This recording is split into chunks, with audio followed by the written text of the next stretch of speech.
Hello and welcome to the sixth episode of JTB Sports. Should probably note that we haven't been doing weekly episodes like we started out, and we're probably not going to just because of our busy schedules, and it's just asking a bit too much of us. So from now on, we're just going to be doing a little video here and there, and it most likely will not be reviewing the whole week. But that being said, this week I kind of wanted to do, or I kind of wanted us to talk about our teams because obviously I'm a Bengals fan and you two are Vikings fans. Both of our teams lost in humiliating fashion. Absolutely humiliating fashion. Cincinnati lost to the fucking Jets. But we'll get into that in a bit. And although the Cowboys are a good team, the Vikings at least lost to a good team. They also lost to a backup quarterback, which I forgot to mention. The Jets were starting a backup quarterback who had never started a game. But I'd like to talk about the Bengals-Jets game first because that was the first game played on Sunday. I'd like to mention that I was working that day. I was working a soccer broadcast with my college, and it was very hard to focus because I kept checking the score and kept seeing that my team was either losing or was winning, but by barely any points, which is odd because I expected them. Part of me was cautious because I thought after beating the Ravens, they would play down to their competition and somehow let the Jets into the game. Even then, I did not think. I thought at worst they would let the Jets compete in the game. I could not fathom them actually losing to the Jets. And what happens? Mike White, a guy who had never fucking started a game, he threw 2 picks against the Patriots the previous week, comes out and throws 400 fucking yards against our defense. Congrats, guys.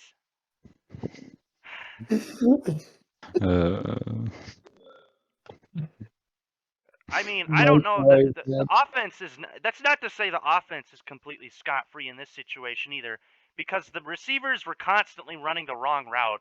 Jamar Chase showed some of those drop issues he had in the preseason. The offensive line decided to eat a bag of shit and let Joe get sacked 3 or 4 times by the Jets pass rush. Can you tell me any edge rushers on the Jets that are good? No, because there are none. Zach Taylor was sitting there talking. I heard that Zach Taylor kept saying in interviews the week before that they weren't going to let their fans down. He knew that there was a possibility that that the players might be a little arrogant after beating the Ravens, but he said no matter what, there wasn't going to be a letdown. Well, how did that end up, Zach? And Jamar Chase, I'd like to talk about Jamar Chase for a little bit. I'm not upset with his drops, surprisingly. I'm upset that he tweeted on Twitter the week before. He replied to the tweet that Zach Wilson was hurt and that Mike White was going to start. And he says, "Oh boy, looks like we're going to get 2 bye weeks this year." You dumbass. No. Eat shit. He's got to Jamar. retire. I mean, I wouldn't disagree with that. He's basically what Juju Smith-Schuster did last year. The Browns is the Browns. Yeah, good lord, he's done. His career is over. Like, you can't say that and then lose. As awful as most of the game was, because we were just letting Mike White move the ball up and down the field with minimal resistance, we had an 11-point lead in the fourth quarter with 8 minutes left. Yeah, and when I saw that, I thought, okay, against the Jets, against a team that isn't good, that's like an insurmountable lead. But they let Mike White drive down the field, get a touchdown. They fail on the 2-point conversion. Fine. I guess the defense has already been shit, so I couldn't rely on them to just get a turnover and ice it. So they get the kick with 4.5 minutes left. And all you got to do is run out the clock. Considering you've scored 31 points, it's not like the Jets defense is very capable of forcing a 3 and out. So what do? The first play from scrimmage after getting the kickoff, they try running a bubble screen, and Joe Burrow backs off and throws it right into the defensive lineman. Interception. The Jets have the ball inside of Cincinnati's 20. 2 plays later, touchdown Jets, and they get the 2-point conversion. Yeah, and it was to Mike White, a pass to Mike White. No. Well, the 2-point conversion was, yeah, the touchdown wasn't. Yeah. But I am completely baffled. Keep in mind, I'm trying to work, so I can barely focus on my work. I should mention that working at my part-time job on Sunday was not a good idea to begin with, because Sunday is usually my one day off, and after what happened this past Sunday, it's for good reason, because I was hardly able to focus at all. Anyway, the Bengals get the ball back with a little less than 4 minutes left. Plenty of time. Enough time to even get a touchdown and take the lead again. So we get the ball to Cincy gets the ball to about midfield, and it's 3rd and 11, and Joe Burrow takes a fucking sack. I'm concerned with Joe Burrow for 2 reasons. He takes awful sacks, and I know his offensive linemen are not helping, but he has the tendency to just take them at the worst possible time. Like, do something. Throw the ball away. Chuck it up there. That, and he has an interception problem. It doesn't seem like anybody else is noticing this but me. But Patrick Mahomes, surprisingly, leads the league in interceptions right now at 10, but Joe Burrow has 9. And I don't know why I'm the only one who's paying attention to that. It's not like I'm pissed at Joe for it, but the fact that they said somewhere that 5 out of 9 of his picks have come in the 4th quarter. Ooh, not very clutch. No, not at all. Yikes. So I don't know if that's something I really need to be concerned about, or, well, the problem is he's throwing interceptions against bad teams. Like, he threw a pick against the Jets, which I don't know how much I want to blame that on him, because I don't know why you're passing in that situation, because it was 1st down, too. Yeah. And he threw a pick against the Lions. The Lions, the team with the worst pass defense, well, 2nd worst pass defense in the league. But it's so Cincinnati to get our hopes up after thrashing the Ravens and then completely take a shit all over the football field when you're basically that's the closest thing to getting handed to win. I'm not confident in them anymore. I was just telling you guys after they beat the Ravens that I don't think there's a team on our schedule that we can't beat anymore. Not saying that we will beat them, but that we can't beat, because we still got to play the Chargers, the Ravens, and the Browns twice. But now I'm not confident in them at all. I feel like I'm hoping they're going to use this as a wake-up call and turn things around against Cleveland on Sunday. But that was a golden opportunity, a golden fucking opportunity thrown away because you decided to become arrogant and fucking stupid. It's just like, come on. I knew they were going to walk into this trap. I knew they were going to fall for this. Just part of me was concerned the whole week that they were going to find a fucking way to lose to the goddamn Jets with a 5th-round pick quarterback who had never started a fucking game in his entire fucking career. It's just like, God damn it. I'm surprised this thing didn't fucking break. Just chucked it on the ground. I'm not gonna lie, Thomas. This is this is so familiar to me. Like, you look at what the Bengals have done this year. They've had a game where their kicker completely blew the game. They've had a game where they completely thrashed a really good team, followed by a game where they completely shit the bed against a terrible team. I know this. I am fully like Oh yeah, for sure. me and Brett. We feel ya. But it is baffling. How do you go from destroying the Ravens with Jamar Chase having 200 yards and Joe Burrow having 400 to losing I to the couldn't Jets? tell you. I couldn't tell you. But I'm done ranting now. So if you guys want to Okay, get into the Vikings, go ahead. you can give your thoughts first, Brett.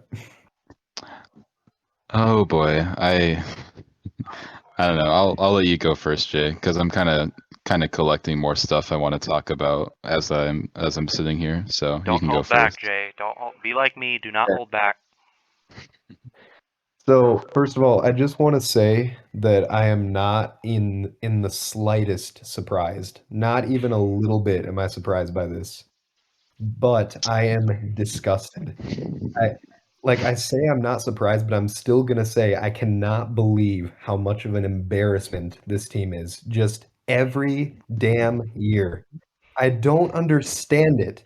We have one of the most talented rosters in the game still, and we have in the past few years too. All of it's been thrown away by Mike Zimmer and his entire coaching staff that has empty scrotums hanging from their groin. They don't have any balls.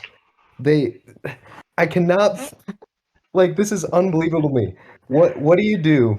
Okay, so what do you do after a terrible -2 yard run on first down? What should you do? Maybe a wide receiver screen that's horribly designed that results in another 2 yard loss, followed by a check down.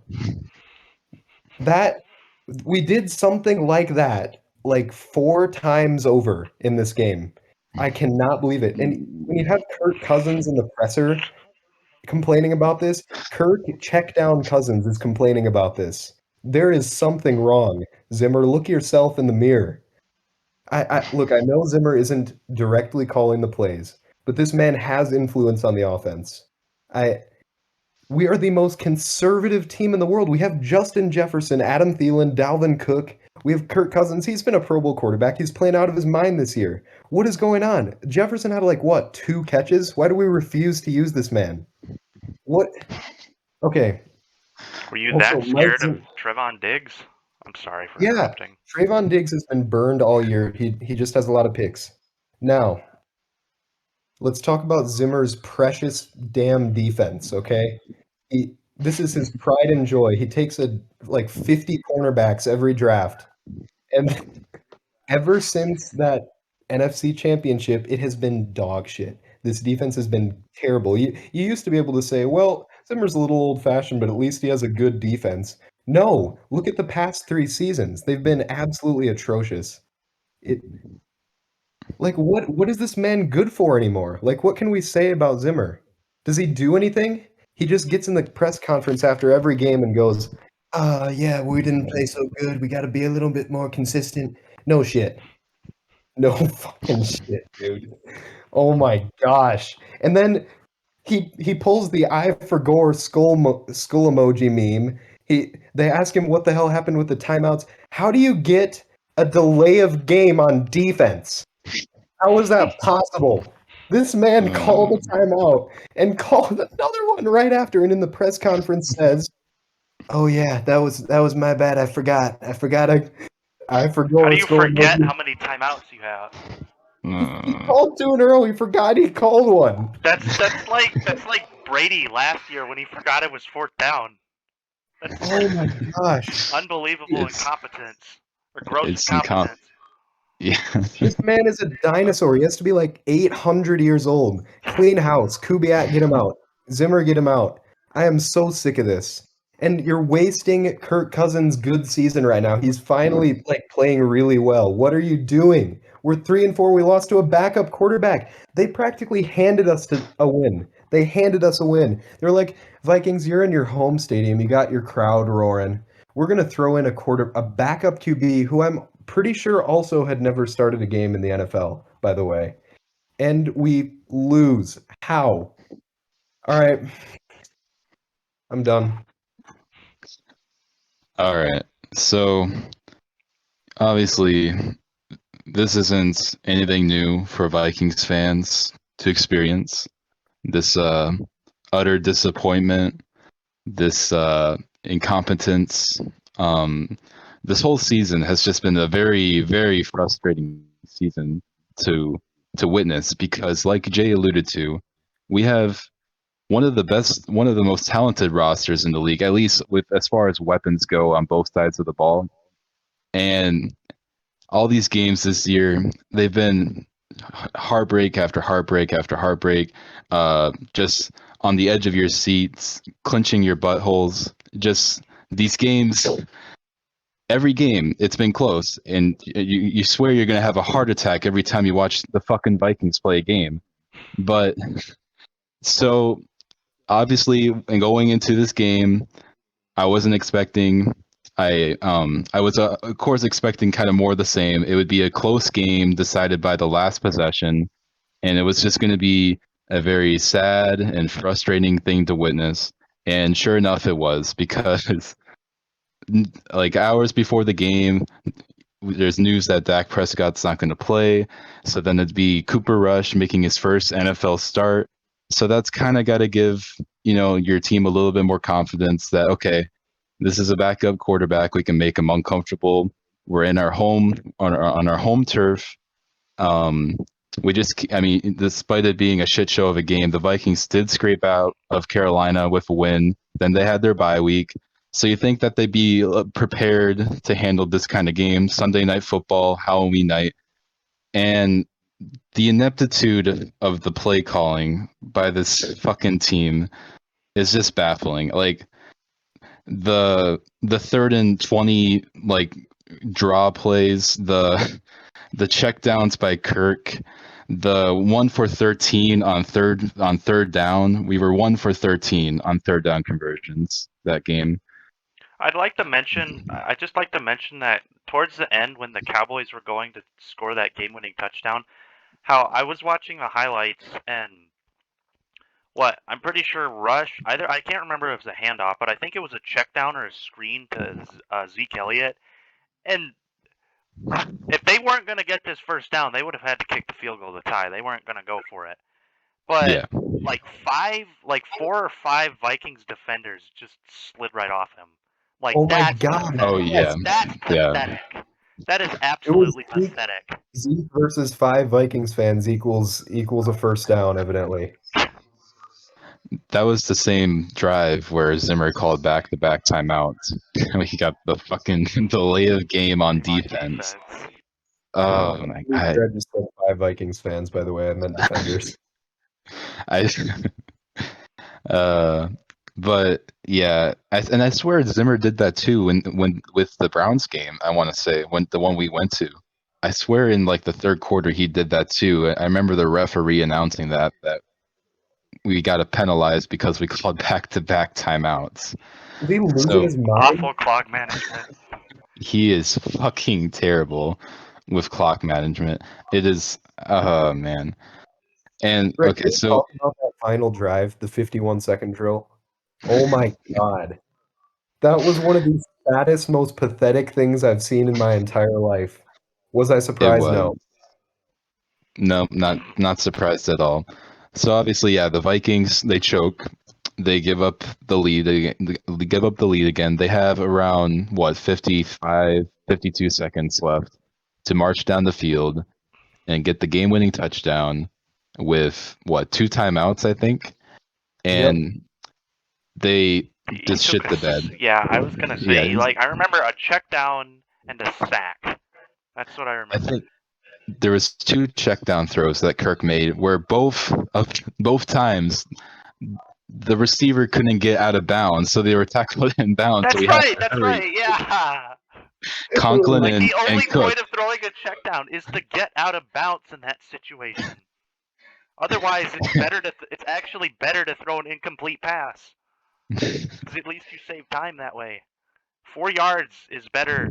It's better to save 10, 15 seconds than get 4 yards.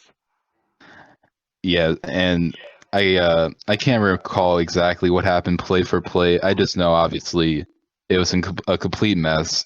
and Cowboys, were bringing the whole house on those plays, trying to pressure Kirk Cousins, and I just want to take a second to talk about Kirk Cousins because as well as he's playing this year, he still seems to play into the narrative that he's not he's just not that guy. He's not Guy, pal. that yeah, he's not that guy, pal.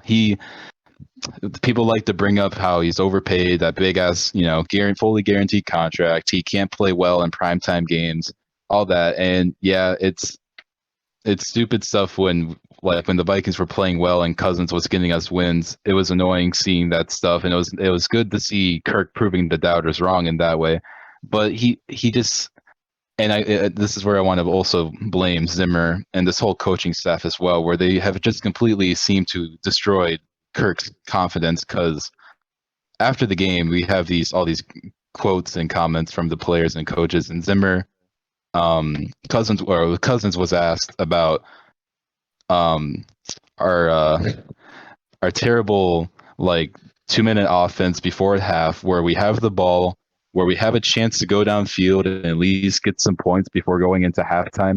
The Vikings have had opportunities in every game this year to do that, and I swear I don't think they've gotten any points at all when it's come down to 2-minute offense before halftime, because the clock management by Zimmer is so fucking terrible. The play calling by Kubiak is abysmal, and I don't know. It's annoying, and you're seeing Cousins kind of shrivel up. He takes bad sacks. He's not obviously the most fleet of foot. He likes to sit in the pocket, kind of like a duck, and just will either take a bad sack, will make the wrong read, something like that. He won't throw his receivers open. I also saw on Twitter where Vikings fans were posting as the game was happening, where Cousins multiple times has missed open receivers like Thielen or Jefferson. And it's just so frustrating because we know we have the talent, the offensive weapons. Like that first drive, right away, the Vikings just marched downfield. It looked just easy. I don't understand how they could do something like that the first drive, where they could just easily score that touchdown. Thielen got that 20-some yard touchdown pass, and then they could just completely shit the bed, fall apart the rest of the game.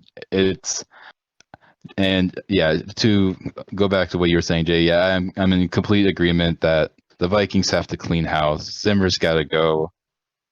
We've 2 playoff wins since 2014, on and off making the playoffs. Just he's not that 2017 magic where we went 13-3 with that great defense.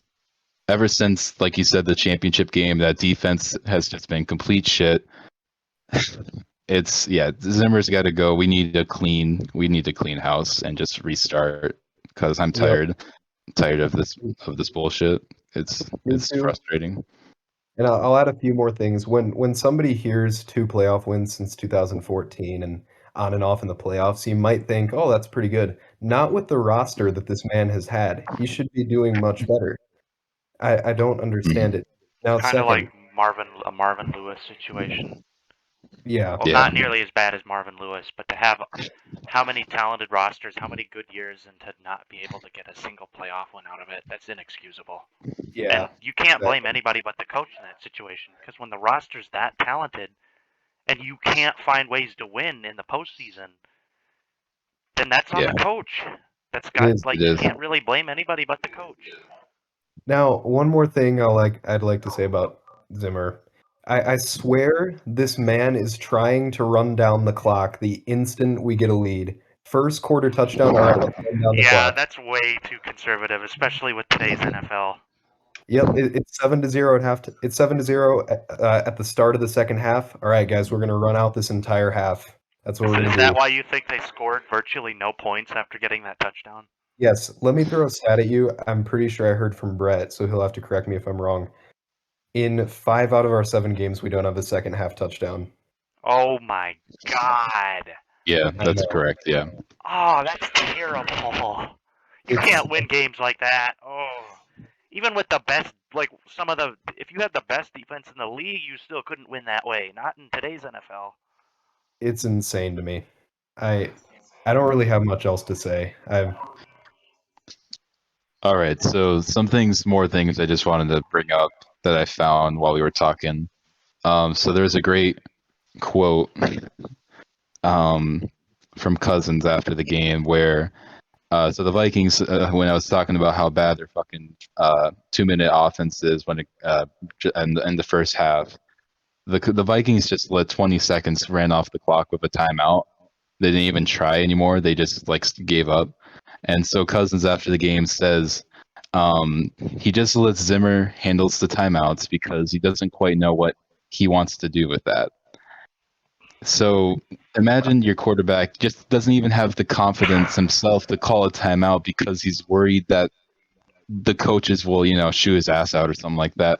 But it's not like it fucking matters because like our fucking play calling is so fucking terrible that I don't think it would even matter, and our clock management skills are just so fucking terrible. But there's just it's just How low does your self-esteem have to be like? He's afraid. So he's afraid he's gonna get chewed out by the coaches if he takes the For time out calling a himself. timeout. That's Yeah. horrible. I Oh put my that on the god, man. that I mean, poor it's man. partially. I feel if that's the case, I feel bad for him. I do too. And then there's another kind of a funny thing. So after the game, in post game some of Zimmer comments, he said um that they were preparing for Cooper Rush this whole week, even though there's still hope that Dak would probably still play. But they were preparing for Cooper Rush because Zimmer knew that Dak probably wouldn't play, and it would be Cooper Rush. But then, but they still fucking lose to Cooper Rush making his first NFL start. And but then it's funny because I think either it was Bashad Breeland or Xavier Woods when someone was asked that um, it's like, so Zimmer said you guys were preparing for Cooper Rush, and like, why did you guys still lose this game? And then they say that, oh, we were preparing for Dak the entire time. We didn't find out till like an hour before the game that it would be Cooper Rush.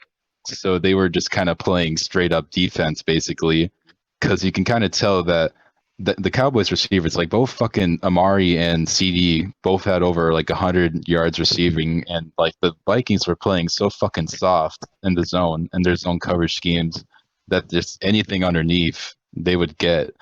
And obviously our fucking corners, Patrick Peterson's injured, but our corners are fucking terrible, especially Bashad Breeland. I know Jay wants to talk about him in a second. My Um, God.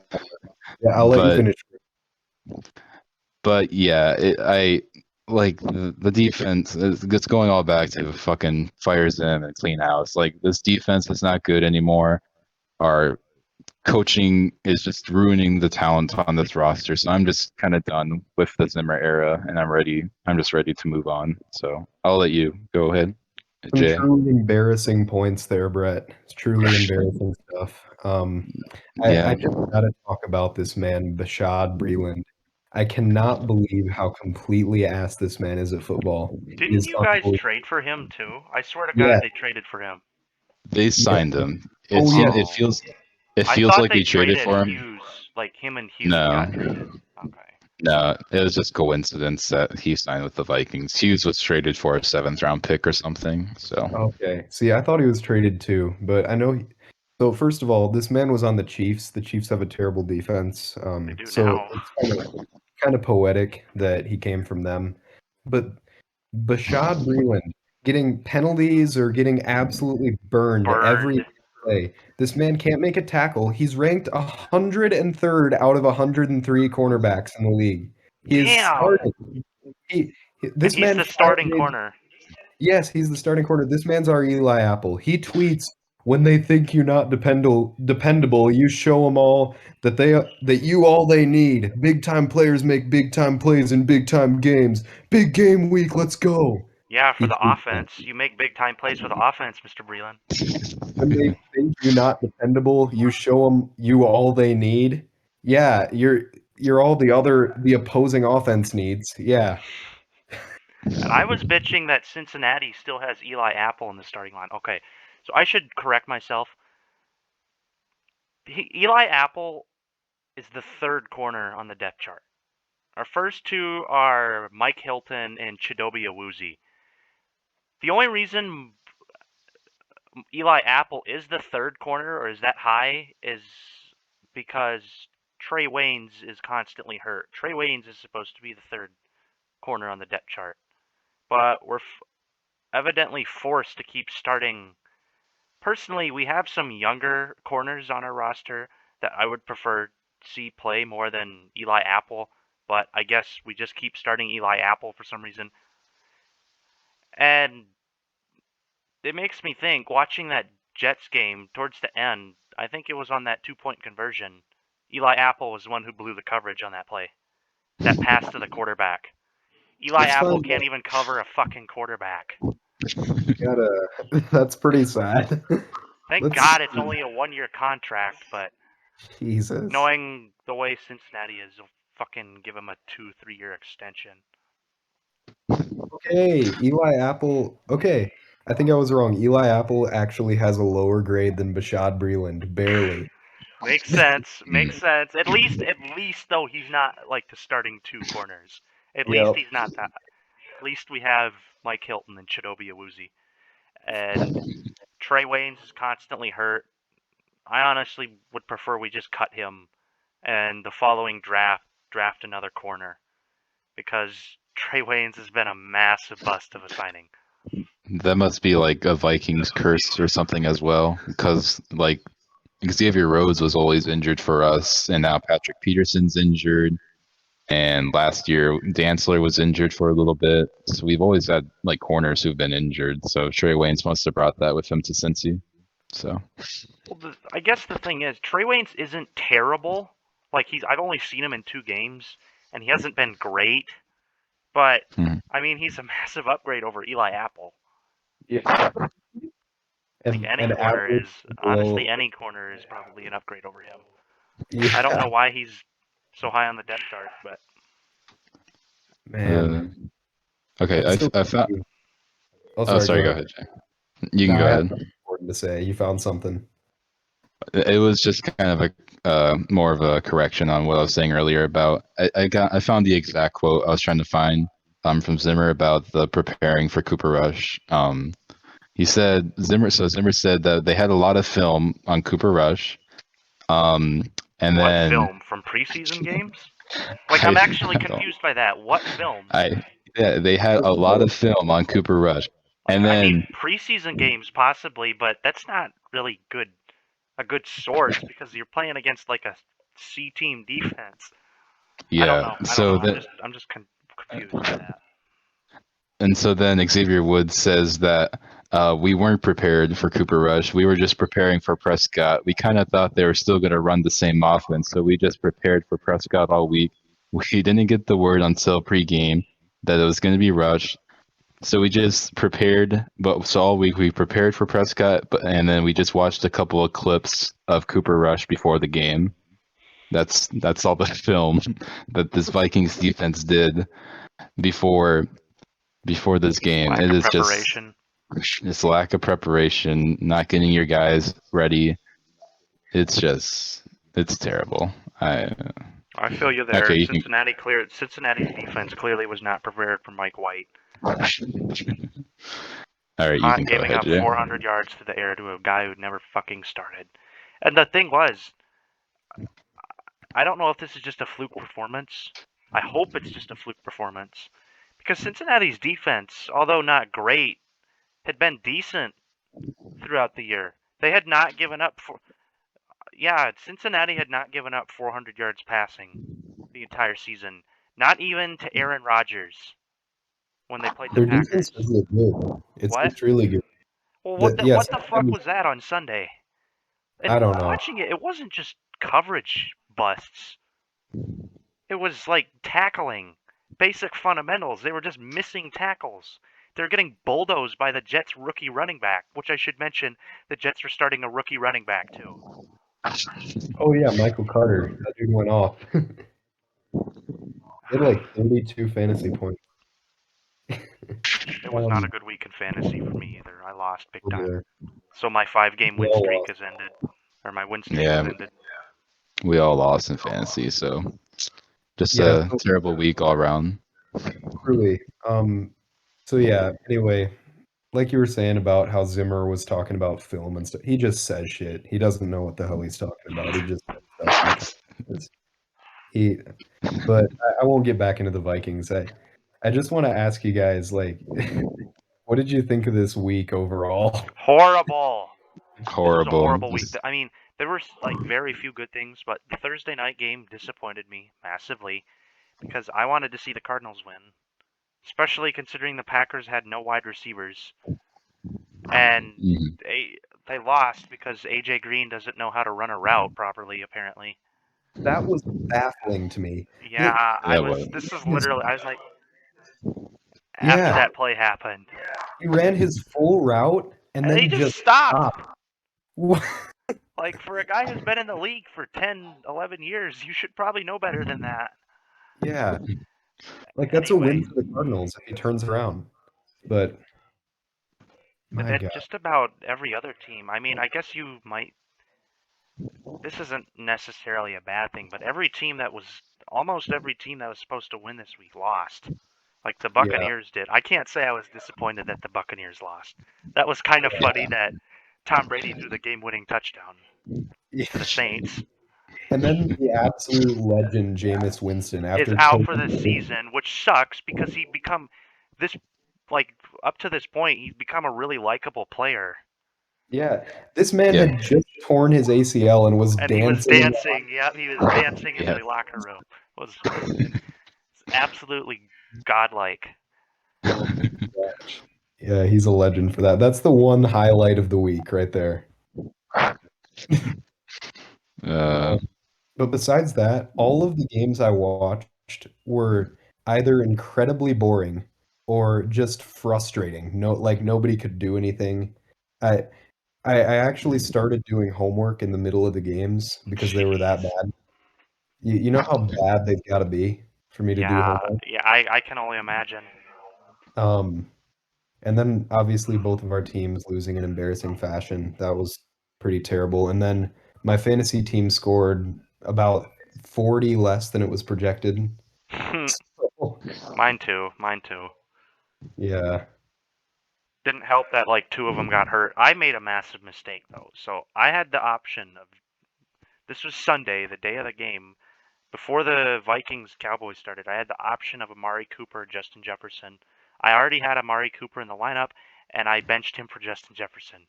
Amari Cooper went on to get like over 100 yards receiving and two TDs, and Justin Jefferson had like 2 receptions for 25 yards. You know, the thing is, I would have started Jefferson too, so don't feel too bad. But the fact that I had him in the lineup already and I fucking benched Cooper, it just makes me sick. I mean, I probably would have lost anyway because it was that much of a blowout this week, but still. And I could lift your spirits a little bit. About 15 minutes before the game, I took AJ Brown out of my lineup and he scored about Oh, 31. yeah. But the person I started, Deontay, had 15, so I only missed out on 15, and I lost by 50. So, Okay. Well, do we have anything else to add, or are we good to wrap this video up? I think I said all I've wanted to say, so All right. Well, that being said, we're not sure when the next episode of JTB Sports will be. Usually, probably when something very interesting happens. But we'll see you guys on the next episode of JTB Sports. signing off.